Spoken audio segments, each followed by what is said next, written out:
napatunayan muli ang pangako ng Diyos ay totoo. Pakilusin natin ang Diyos. Hallelujah. Pakilusin natin ang banal na Espiritu sa ating kalagitnaan.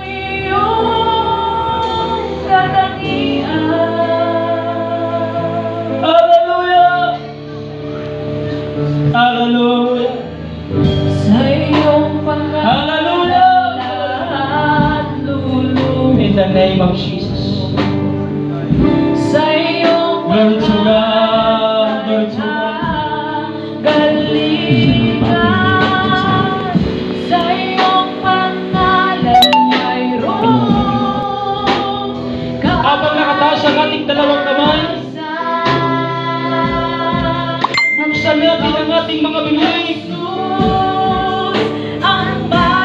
Let us magnify the name of Jesus. Sa iyong pangalan kami mananahan. Kung ikaw ay magapos ang kamay, bakit nagpupuri pa rin sa Panginoon? Dahil alam nila, amen, na makapangyarihan ang Diyos. So, naniniwala na totoo ang pangako ng Diyos. Bigyan mo ng magandang pagsamba ang ating Panginoon.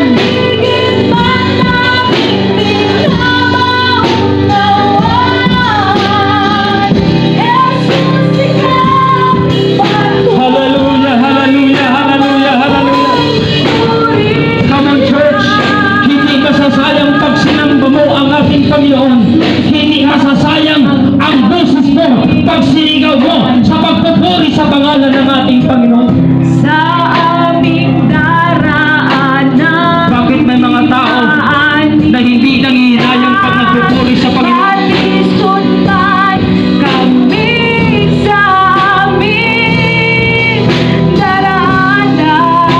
Bakit may mga tao na kahit may problema, Sa iyong nagpapatuloy sa paglilingkod?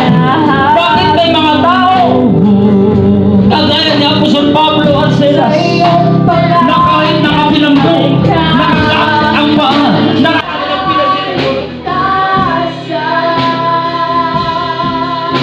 Ikaw si Jesus, ang manunubos. Kaya ano man ang ating kalagayan, Sa iyong kung gusto mong makalaya sa kahinaan, come on, church! In the name of Jesus, Holy Ghost is here! Kaya nabahas pa ko, kaya nabahas. Come on, come on, come on, come on, come on! Gusto mo bang makalaya sa iyong kalagayan ngayon? Sa iyong pangihina mo ngayon? Buksan mo ang iyong bibig.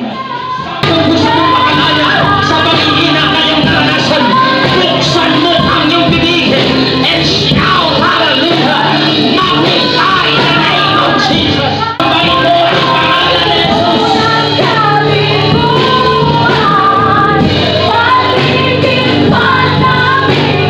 Hallelujah, hallelujah, hallelujah!